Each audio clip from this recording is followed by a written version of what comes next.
為什麼很多中國人第一次接觸基督教時，最先被吸引的不是神學，而是人與人的關係？中國文化裡最根深蒂固的究竟是仁愛還是等級？中國傳統社會裡的禮到底是在表達情感，還是在維持秩序？所謂的孝順，究竟是一種愛的表達，還是一種被制度化的社会壓力？中國古代政府為什麼如此恐懼民間與外國的自由聯繫？為什麼中國傳統體制對信息流動始終充滿敵意？它真正害怕的是什麼？一個社會如果長期依賴罰款、贖金和關係運轉，會變成什麼樣子？在2026年的今天，隨着房地產的徹底崩潰，我們又陷入了同樣的循環。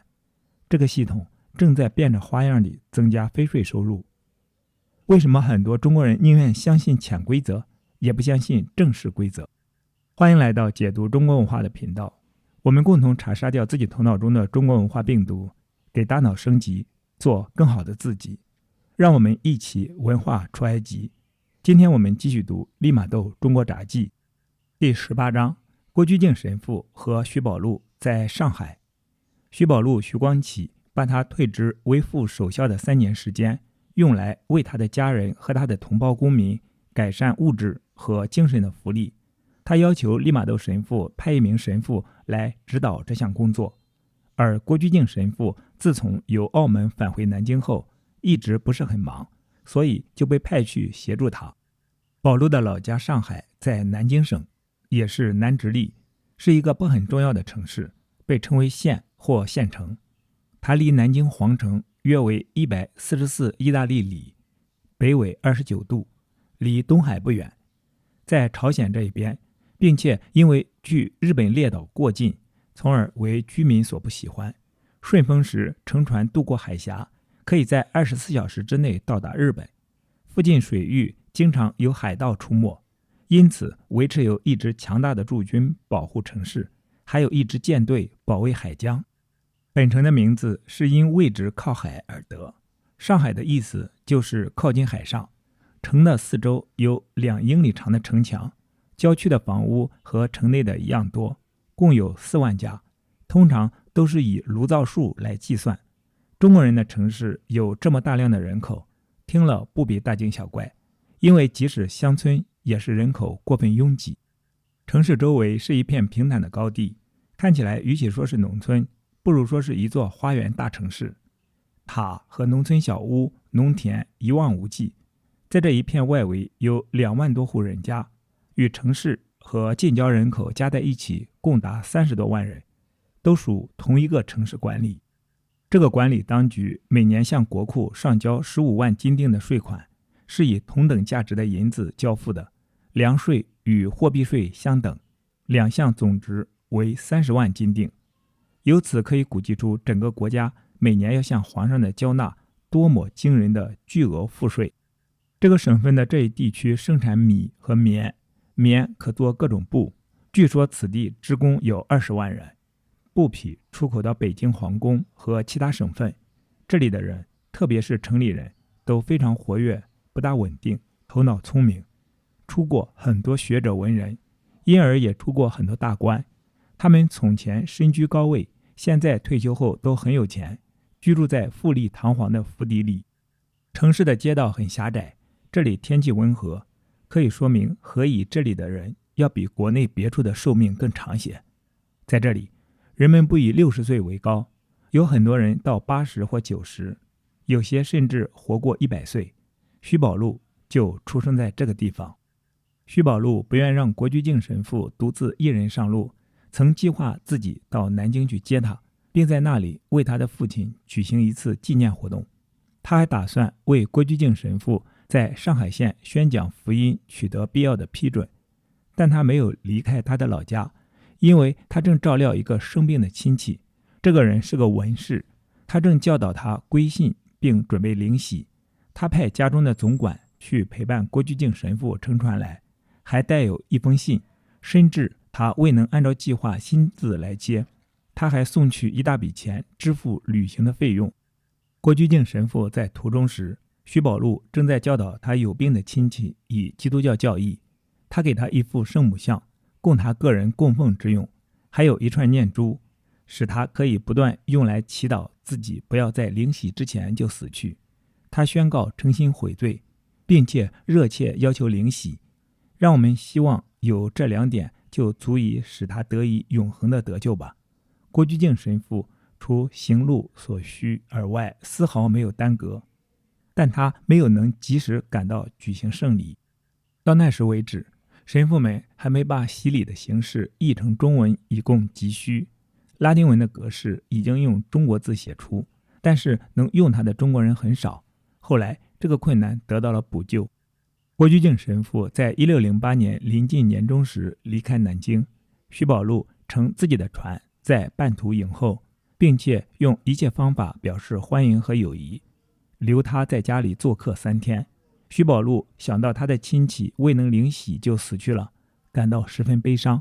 但是經過向他解釋他朋友的熱切要求靈洗，以及他對自己的罪真誠悔恨，就等於是接受了聖禮，他的悲傷才緩和下來。這是他還不知道的事。經過一起檢查了所有的儀式之後，寶祿父親的葬禮是嚴格按照基督教的禮節辦的。當地的異教祭司們肯定是失望的，他們失去了為這樣顯赫的一位公民辦喪事所可能得到的大筆捐獻。於是他們就傳播基督教律法不許後代子孫尊敬祖先的傳說。但這種傳說很快就销聲匿跡了，因為中國人知道在律法中寫着，基督教除了尊崇上帝而外，接下來就應該尊敬父母。寶祿家裡為神父的到來舉行了3天慶祝，官員們和其他知名公民都來致敬。在此以後，他的客人就提醒他，如果他留在宝祿家裡住，那對於推进信仰不是件很好的事，因為在這裡他只能見到城裡的顯要和寶祿的好友，所以他的主人就安排他住在一個朋友家中，直到能給他在另一所房子準備好更合適的住所為止。新房子在一個郊區，是個能享受自由和精神休息的地方，但是郭居敬神父的閒暇時間即使有一點，其實也並不多。來看他的人极多，使他没有時間一一接待他們每個人。不久他就顯出勞累過度的跡象，他幾乎找不出時間來舉行彌撒，讀他每日的經課或個人的私事，幾乎全部他的日常職務常常都要推遲到很晚的时分。然而所有这些都不是沒有報償的。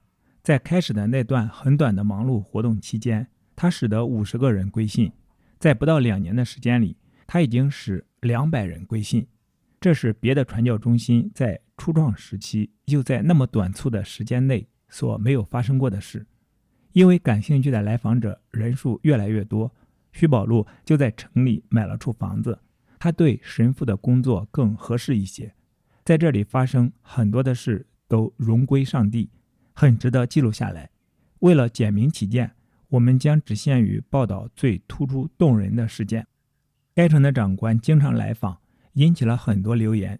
他們說他就要成為基督徒了，情況並非如此，但他卻促進了對基督教的興趣，使很多人研究起信仰來。通過十字架標誌的威力，這裡發生了不平常的事情。有一個新信徒和他的兒子同時生了一種間歇性發燒的病，他請郭居敬神父給他一個十字架。當十字架被拿進他的房間時，他們立刻就痊癒了。奇蹟發生在異教徒身上，正如神恩成就在信徒身上。一位年輕的新娘受到魔鬼的折磨，不能吃也不能睡，並且使她說各種各樣難聽的話。一位鄰居新信徒就勸她祈禱上帝，並且建議她入教。她同意了。剛一學會畫十字架的時刻，鬼就再也不來搗亂了，吃飯睡覺也沒有任何困難了。後來她領了洗，成為這個地區的第一個女教徒。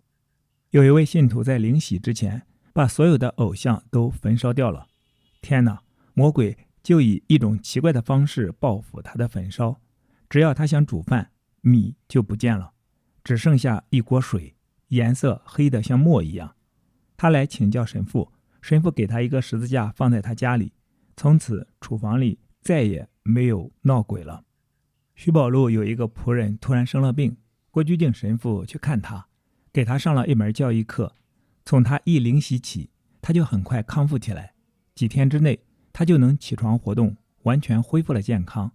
為了感謝他的康復，他請求他的主人允許他去和神父住在一起，作為他的僕人，幫助照料禮拜堂。主人同意了，他表現是個很能幹、很有用的工人。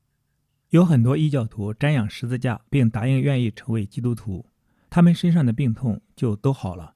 其中有一個年輕人，治好了病以後卻失信了。有一天他回到家，發現屋裡有一條毒蛇，每次要去打死它，它都劃掉了。那天晚上他做了一個夢，這到底是偶然還是為了他得救而故意安排的，卻很難說。他似乎聽到有人說，你願不願意信奉我？當他反覆說他不願意時，那聲音又說，如果你信奉我，我就把蛇殺死；如果你不信，我就随他去。他对这一切非常害怕，他覺得他低下了頭，好像是表示了認可。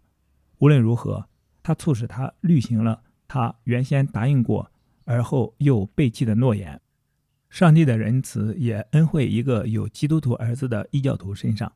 孩子無法說服他父親放棄偶像崇拜，所以就許諾，每次他父親給偽神像叩頭禮拜時，他就在十字架的前面以他父親的名義祈禱。父親得了病，一天夜裡，他覺得自己看見了上帝。他的兒子是習慣於在上帝面前祈禱的，他覺得自己聽到上帝說，我樂於幫助你。從那時起，他的體力就開始恢復。他絲毫不懷疑他從上帝那裡得到了幫助，而且也毫不猶豫地接受了上帝的律法，成為了一個基督徒。我們最後一個非凡熱誠的突出例子是位仁慈而虔誠的老人，他隨時隨地拿着念珠祈禱，有時候他只念5種憂傷神蹟的禱詞，有時候還背整個15段玫瑰經。他說在他祈禱時，他能嗅到節日教堂裡舉行活動時洋溢着的那種芬芳的沁香，或許這是對他祈禱時直衝霄漢的那種芳香的報償。這些不平凡的事情對信徒們是一種巨大的安慰，他們以自己的熱情和忠誠盡力使自己不辜負這樣的恩典。在這個城市第一次慶祝聖誕前夜是極不尋常的一件事，所有的信徒包括徐寶路都來參加。郭居敬神父用中文宣讀了節日早課的第一個晚禱告，在每次彌撒上都進行了適宜的布道。徐寶路總是這類場合的中心人物，他對社會下層階級的信徒十分恭敬，他總要邀請幾位和他坐在一起，而在正式場合，他們極為尊敬他的崇高地位的尊嚴，以致簡直看都不敢看他。在北京為他父親舉行的葬禮活動，在這裡又重複一次，有着同樣的場面和宗教禮節。雖然這裡只有一位教士主持行禮，但是因為這件事很新鮮，各種宗教儀式十分莊嚴，使得信徒們非常高興。他們似乎特別高興的是，基督教的儀式要比異教徒的儀式更加深刻動人的多。第19章，從邵州到澳門的離奇旅行。就在這時候，有4位世俗兄弟完成了他們的望道階段，他們當中有一位石洪基，被派分擔郭居敬神父的工作，以減輕他的負擔。以後過了不久，這個傳教中心就關閉了，因為神父太少，無法在較小城市維持傳教點。此外，他們正準備在浙江省的省會杭州開闢一個居留點。杭州離上海這個傳教中心只有3天路程，因此他們認為可以從那裡照料新開闢的地區。神父們的意見是，他們在國內較大的城市可以取得更大的成就，因此在徐寶路的完全同意下，這個傳教團的指導就轉移到杭州。新信徒們同意事業越辦得大，越是上帝的榮耀，所以不反對神父們的離去。關於這個具體的杭州傳教中心，本日記中將不做進一步的記述，因為它是在利瑪竇神父逝世後才開始的。而隨着利瑪竇神父逝世，中國傳教史的第1卷就告結束。然而，為了使讀者不致了解不到那裡發生的情況，以後將發表另一部書，內容將包括隨後2年的編年史。它與本日記可以合在一起，構成一部完整的歷史。雖然看來似乎在審理郭居敬神父案件時，官員們的善意和新海軍將領的誠意使邵州的情況已經恢復了原狀，但是鼓弄唇舌所造成的創傷卻還沒有完全癒合，而且或許永遠也無法癒合。所謂的叛亂騷動剛剛平息，就又發生了另一樁事件，它證明幾乎是同樣的麻煩。有一名家僕被派把信件從邵州送往澳门，在他帶着回信返回的途中，他被警卫部隊拘押了。給國境以外的外國人送信不亞於通敵，衛士叫那個僕人付一筆贖金，他們一貫是用這種辦法弄錢的，而他本來可以不用花太多的錢，就很容易買得自由。然而為了某種無法解釋的原因，他拒絕拿錢，而他的抵制使神父們付出極大的代價，而他本人的代價就更大，因為本来可以一筆勾销的小事，最後竟惹起无尽无休的麻煩。他是在香山城境內被逮捕的，他離廣東省會和澳門差不多等距離，兩個方向大約都是一天的路程。起初他被带到香山知縣那裡，知縣把他送到廣州知府，而廣州知府又把此案移交給那位海軍將領，因為這裡面牽涉到一個外國人。在那位海軍將領的大堂上，他先是挨了一頓打，然後上了枷鎖收監。在這以後，他的案情被轉到省長和他的機關加以研究，然後依法判決。省長衙門的助理找來翻譯，弄清楚信中寫的是什麼。城裡有幾個葡萄牙人，他們根據官員的命令閱讀了信件，並靠了翻譯的幫助，把信件翻譯成中文。然後文書們把它們和原件放在一起捆好歸檔。應該感謝上蒼，幸好信中沒有任何東西可以以任何方式觸犯總是十分猜疑的中國人。信中只談到一些家務事，而且讚揚了中國的行政當局。但是儘管這是翻譯們的書面意見，但由於擔心對這一事件寬大會開闢未來的禍患道路，帶信的僕人還是被判終身服官役，而送信給澳門的龍華民神父則被驅逐出廣東省，發往內地。然而這一判決始終並未執行，因為他始終未經上級批准。此事產生了什麼結果，將在以後敘述。就在1609這同一年中，杜魯茂神父作為龍華民神父的助手，在邵州居住了7年之後逝世了。杜魯茂神父是意大利沙賓地區的人。當他和耶穌會神父們一起在羅馬學習時，他總是非常喜歡聽和讀從印度返回歐洲的神父們的故事。他自己說，這是他奉上帝之召去印度的緣由。他申請加入耶穌會，被接受了。後來他以同樣的熱情得到准許去印度傳教。杜魯茂神父在他的宗教团體裡始終是個受歡迎的人。他得了一種年年重犯的高燒病死去。當他覺得他的生命臨近結束時，他給他的同伴教主一個小筆記本，裡面記錄着他聽到別人對他的每一種批評，還有他以自己的良心赤裸裸地，仿佛是從靈魂最隱秘的角落裡所揭示出來的自我責備。他的同伴讀了之後十分驚異，一個人竟能這樣深入檢討自己的生活，並證明自己是個清白無瑕的突出典範。後來這位教師還被請去聽他從進入耶穌會以來的總懺悔。他在接受了臨終的聖餐禮之後，與聖詹姆斯節在重病的第9天去世了。按照中國人的習俗，所有的信徒和他的很多朋友都到教堂來悼念他的逝世。在教堂舉行的葬禮活動比往常隆重，因為里馬諾神父和洛如路神父也出席了。他們2位是在去澳門的途中，正在邵州等待機會渡過海去。外國人未經官方批准就不能安全地返回澳門的，直到2個月以後他們才动身，並攜帶着杜魯茂神父的遺體到澳門，安葬在神父們專用的墓地。既然我們在談到邵州時已經提到這2位神父，看來似乎正好在這裡記錄一下他們從邵州到澳門的旅程。這次旅行從開始到結束充滿着危險，突出說明了天意的恩佑。黎馬諾神父受耶穌會會長之命，到澳門去擔任那裡的神學院院長。洛如路神父在中國無法治好他的重病，也被派到那裡去治病。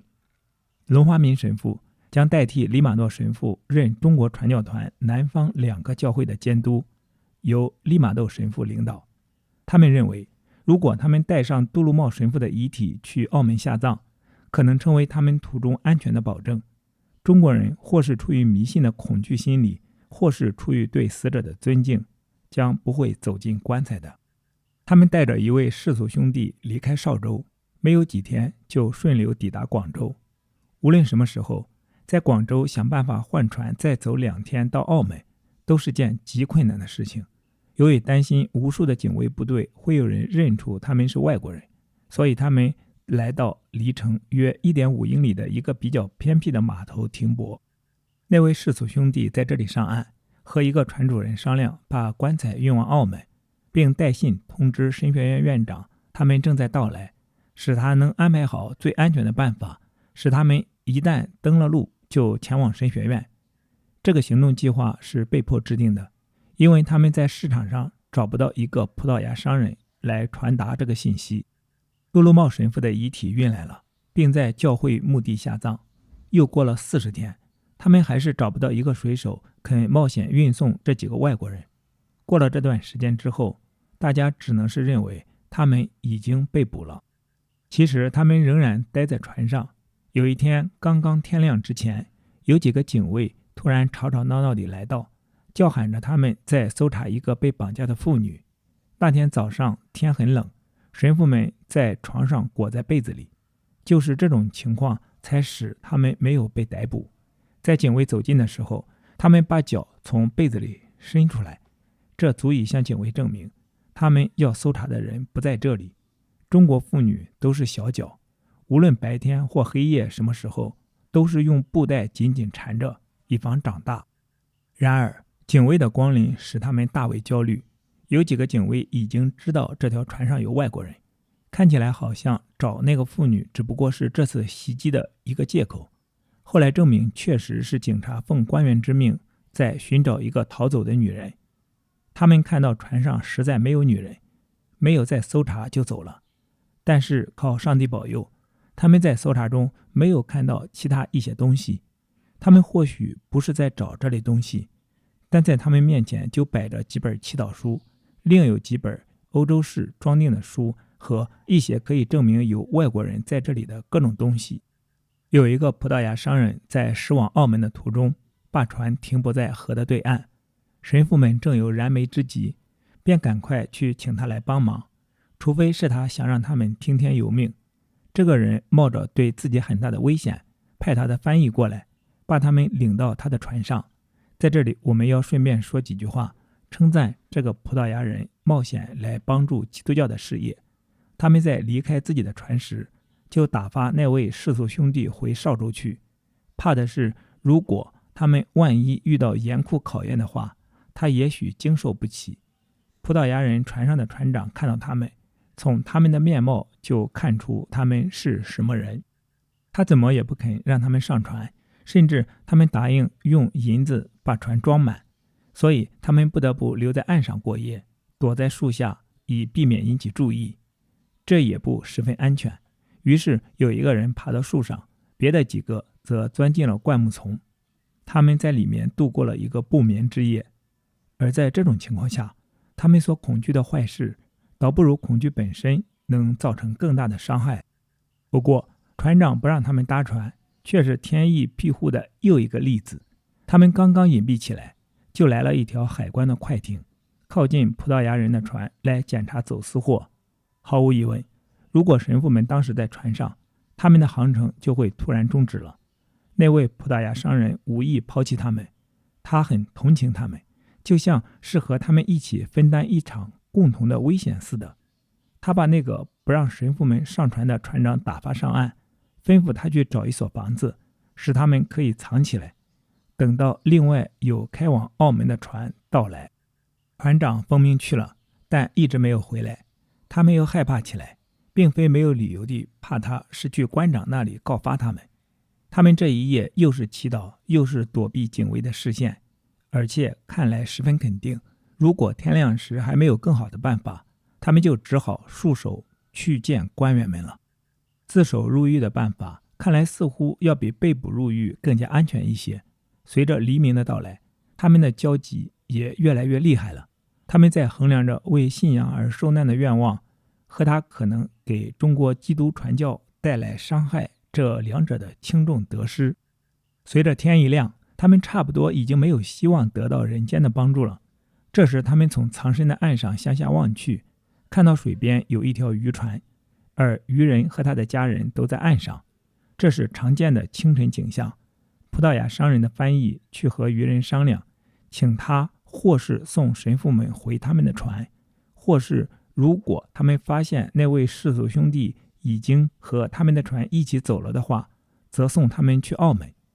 他們的不斷增長着的擔心被證實了，那位世俗兄弟已經乘他們的船回邵州去了。此後他们去澳门的旅行是一连串的危險和麻煩。他們搭乘的漁船很小，而他們還得想方設法躲開水上警察的快艇。只要看見一條船，他們就假裝是漁人，等到他不見了，他們就用力划槳。他們多半是在夜間趕路。他們到了一個荒島上，漁人決定在這裡休息一天，等到夜深人靜再繼續走。他們忠心的向導叫他們到島上散散步、解悶和休息。剛剛經歷了幾天的艱苦，他們的確十分需要這樣做。他們當中有一個人向島的內地走去時，碰到一具慘遭殺害的屍體，腦袋被他身旁的一塊巨石所砸開。他們認為這是強盜幹的，因此判斷這個地方很危險。但是他們在岸上停留時，卻沒有遇到一個人。那天晚上，他們又出發了。次日清晨，也就是10月21日聖烏爾蘇拉節那天，他們到達了澳門。就在同一天早上，海邊上看見了一條荷蘭海盜船，所以岸上擁滿了警衛部隊和來看熱鬧的人。漁人看着這麼多人非常害怕，擔心會被中國人認出來，並且報告本城官員說他由本國偷渡外國人到澳門，所以他離澳門城尚有一小段距離，就讓神父們上岸了。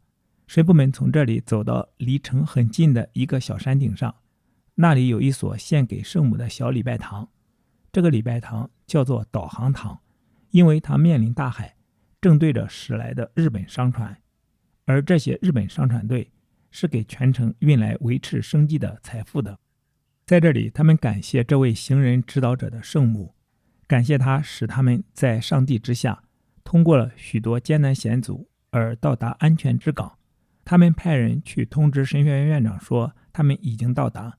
他們來時穿的是中國衣服，如果他們穿着這身衣服步行穿過城市到神學院去，那將是十分不適宜的，特別是在中國人的眼中，因為這座城防禦很壞，一聽說有海盜的船隊正躲在附近的島上，就被戰爭的刺激嚇得膽戰心驚，所以他們就格外不能這樣做。他們到達時，教會駐地一片歡騰，這使他們忘記了他們所曾經歷的艱難險阻。直到後來，他們再回想起這一切，才把它講給別人聽，衷心感謝他們終於到達。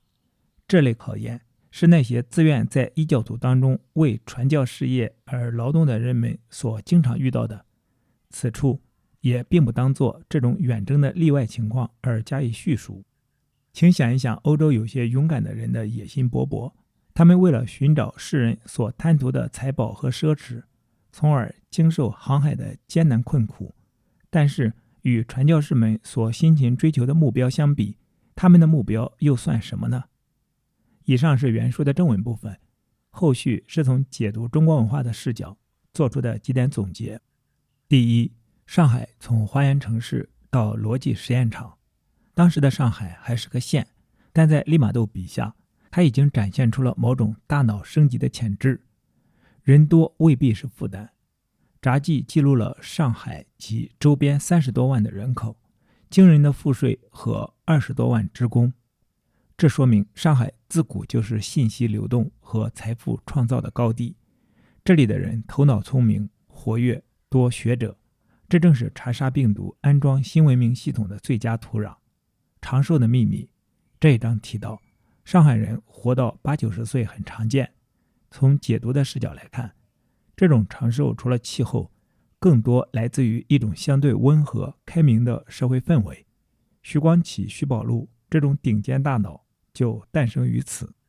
第二，徐光啟的葬禮政改，查殺死人統治活人的病毒。徐光啟在上海為父親舉行基督教葬禮，這是一次對傳統宗法制度的降維打擊，切斷腐敗鏈條。傳統的異教祭司，比如僧道們失望了，因為他們失去了一筆巨款。這揭示了一個真相，很多所謂的傳統習俗本質上是寄生階層割韭菜的工具。重新定義孝道，病毒式的孝道是鋪張浪費和做給活人看的，而徐光啟展示的是一種誠與內、儉與外的秩序。他用實際行動告訴鄉里，不燒紙、不請道士，依然可以尊敬父母。這是對面子文化病毒的一次深度清理。第三，驱邪與奇蹟，心理防禦系統的重裝。這一章記錄了大量畫十字驅鬼和治病的案例。查殺恐懼病毒，無論是消失的米、變黑的水，還是纏人的鬼，本質上都是人在無序迷信環境下的精神內耗。符號的心理暗示，十字架在這裡不僅是宗教符號，更是一個邏輯锚點。它給飽受迷信折磨的底層民眾提供了一個堅定的排他的心理防線。當大腦相信有一個更高的主權存在時，那些散兵游勇式的迷信自然就失去了寄生空間。在這裡，迷信幻化為鬼怪的外顯形式。失信的代價，那個看到毒蛇後才履行諾言的青年，隱喻了契約精神的初步建立。第四，離奇旅行，查殺閉關鎖國的行政病毒。第19章轉向了從邵州到澳門的艱難旅程。這不僅是一次地理上的移動，更是一場與官僚主義病毒的博弈。通敵的定義權，一個僕人送封信就被判終身服役，僅僅因為信是送給外國人的。這種泛安全化的病毒讓整個社會陷入了無謂的內耗。可是到了2026年的今天，還是會有境外勢力煽動我國青年躺平这種說法。你看，如果中國文化內核不徹底拋棄和躍遷，重播幾千年還是依然如此。官僚系統的盲目性，警衛搜查綁架婦女，卻看不見眼前的歐洲書籍。這說明當時的基層治理已經處於一種機械化運作的狀態。他們只抓他們能理解的罪名，而對真正的文明變革卻視而不見。漁船上的出埃及，神父們躲在樹上，鑽進灌木叢，搭乘漁船。這種極度的狼狽，映襯出文明傳播者的勇氣。他們不是為了世俗的財寶，而是為了給這個僵化的系統引入新鮮的變量。上海的福音興旺與邊境的逃亡歷險，構成了晚明中國的一幅奇特拼貼畫。一邊是舊系統的崩壞與多疑，一邊是新思想的生根與實驗。徐光啟在上海身居高位，卻能與社會下層的信徒坐在一起平等交流。這種人格平等的軟件，在當時那個等級森嚴、看重大人尊嚴的環境中，是一個多麼稀缺的補丁。真正的文明，不是看你的城牆有多長，而是看你對待弱者和陌生思想的態度。我們在今天的職場或社交中，是否還帶着那種看重地位、無視人格的舊代碼？你敢不敢像徐光啟一樣，刪掉頭腦中那些階級優越感，去建立一種基於共同價值的平等的人際鏈接？來評論區說說你的經歷。好，今天的讀書分享暫時到這裡。今天我們讀了第18章郭居敬神父和徐寶路在上海，第19章從邵州到澳門的離奇旅行。期待在下一次的解讀中國文化中與你再相逢。